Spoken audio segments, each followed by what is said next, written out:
Hello,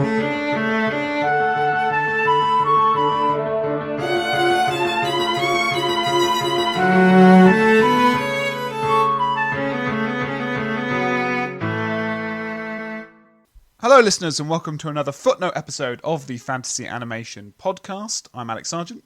And I'm Chris Holliday. And Chris, Jared has hung back from the Flintstones episode. Jared, thanks for staying with us. We're going to talk about Hanna-Barbera for 10 minutes, which is going to be difficult for you, I imagine. There's a lot to say, but I guess I'm going to get my timer ready. Just give us the gist of... I guess let's start right at the basics. If people have only vaguely heard of it or indeed never heard of it, what is Hanna-Barbera? When does it start? And why is it important for kind of the history of animation? There you go. So Hanna-Barbera is a studio formed by two legendary animators who came over from MGM and have 7 Oscars from their Tom and Jerry series. And then MGM said to them, us reissuing your cartoons makes enough money, so we don't need you to create new cartoons for us anymore.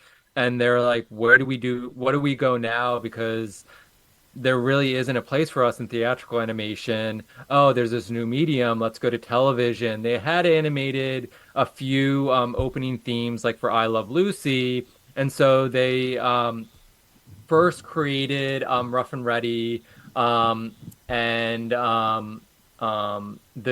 the show was actually just a wraparound content starting in 1957 around some Columbia cartoon shorts. And then their first kind of real show was in 1958, which is Huckleberry Hound, which is another memorable character. And then they just went full force into television animation, became the most prolific television animators in the history of television, creating over 160 shows, thousands of episodes, and iconic characters, including Yogi Bear, including Flintstones, Jetsons, Scooby-Doo, and a number of other favorites as well. And every time someone talks to me, they're willing to shout their favorite. It's never telling me, they shout their favorite at me. And so there's a long list of characters that they're credited in creating. Is there anything that binds all of these well-known characters together? Is there a particular style? Is there a particular approach, a tone, something that they're known for that makes a Hanna-Barbera cartoon something special or unique as a product in and of itself? One is their famous use of limited animation, that the backgrounds remain fairly static. Yep. The movements are limited, especially with kind of their bodies versus their heads. That one of their famous kind of aspects of their characters is they all wear neckties because they separate the head, which moves a little more than the rest of their body. Also, just their very kind of clever use of wordplay, their kind of basic, almost vaudevillian comedy that follows through. They're also mimicking of famous voices, that Yogi Bear is Art Carney. We know Fred Flintstone is Jackie Gleason. And so with much of their content, it's a reflection of when it was produced, who was famous and who was familiar. And so many of their shows are not reinventing the wheel. They're just figuring out ways to bring in new characters, especially after kind of that Flintstones, Jetson era animal characters that reflect kind of those famous themes and famous tropes brought in by whether it's a giant Great Dane or a talking bear to bring that comedic element to first primetime television, and eventually they became very associated with Saturday morning television in the United States.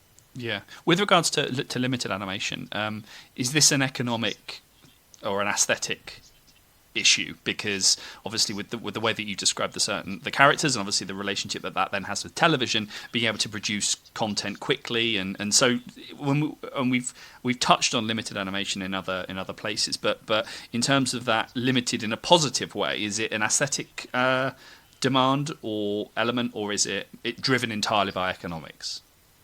It's driven both by economics and time. That the much quicker turnaround for a 22-minute episode than they faced with Tom and Jerry, 7-minute shorts. And then they were getting a fraction per minute in terms of the animation that Tom and Jerry would cost about $50,000.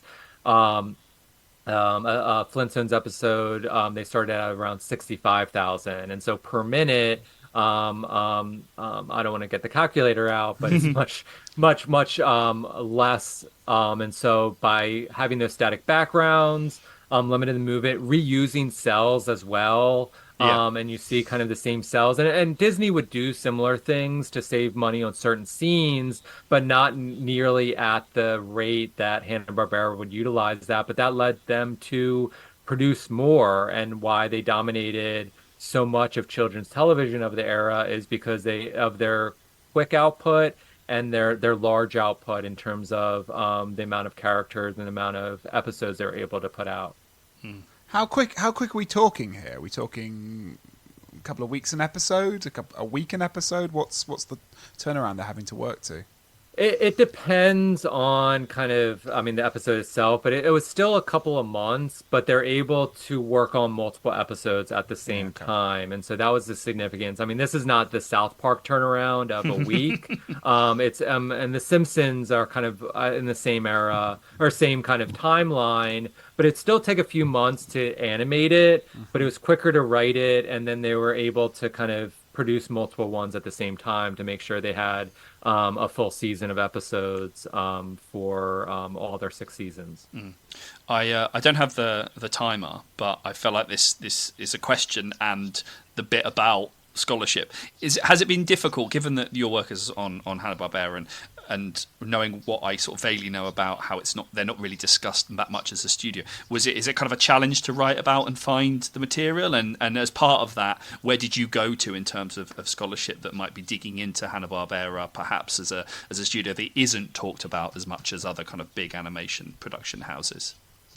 So it wasn't actually that hard. That Hanna-Barbera, unlike Disney, is not nearly as secretive. Right. They're also coming up at a time where there was an intense interest in television. And so a lot of kind of what I found for the book, it was a combination. I mean, you have kind of the academic influence and the whether it's Barrier or Wells or these other incredible academics, but also you have a lot of archived newspaper and magazine articles that have interviews. You also have incredible biographies from most of the animators as well that created these shows. And so, and especially the Hanna-Barbera biographies, they do an incredible job of talking through the production, talking through the meetings that they had with the various networks and the various sponsors.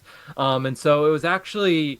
that was my concern starting out, and it was actually easier. So that also made it kind of amazed me more that they hadn't been written about, because their production histories were fairly available, and they're fairly open about their decisions they made around their programs and characters. It seems absurd that they weren't written about. Like, this is a popular... what's the right word? Cartoon stable. We all know the characters. They're all beloved. They seem to have a similar cultural status to some of the stuff that is really written about, and yet just has slipped through the cracks quite a lot. Do you have any theories or postulations as to why that is?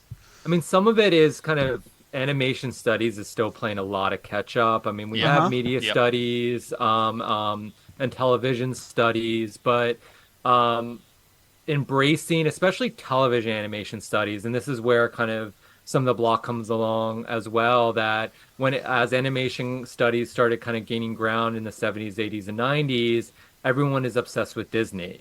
And so the imbalance of that focus, along with kind of animation studies falling behind, but also just people look down on what Hanna-Barbera was doing. And so it's also kind of this elitism that people don't want to embrace. And my kind of approach is, I'm not concerned with kind of impressing people kind of with my artistic knowledge. I'm there to understand the impact a television show or another piece of content has on larger society. And again, every time I mention Hanna-Barbera, people are screaming their favorite show at me. So there's clear that emotional attention. But people are so obsessed with the behemoth that is Disney, people were kind of ignoring, and it's Warner Brothers have fallen in that similar trap as Yeah, well. That I don't think there's nearly enough engagement with Looney Tunes and Merry Melodies, and then there's later post World War II characters like Wile E. Coyote and Speedy Gonzales, and so I think there's a lot of catch up to be made. But unfortunately, we've also missed those opportunities to talk to the producers yeah. that were alive through the 90s, to get more of that critical perspective on their content. And you've done that with 10 seconds Look at remaining. that. So that was very impressive. Spot on. Yeah, well, okay, great. I think needs more needs to be done on this, obviously, and scholars out there need to get on it. But as a nice start, Jared's book Hanna-Barbera: A History is available in all good bookshops. So I'll certainly be reefing through the coffee I got prior to this recording and making sure that I'm immersing myself in this really important stable. So it was really a pleasure to talk to you again, Jared. Thanks so much for coming on the show. I had a great time. Thank you so much for your time and opportunity. Suggestions for future footnotes can be emailed at fananimresearch, FANANIM research @gmail.com. Otherwise, we'll see you next time. Bye.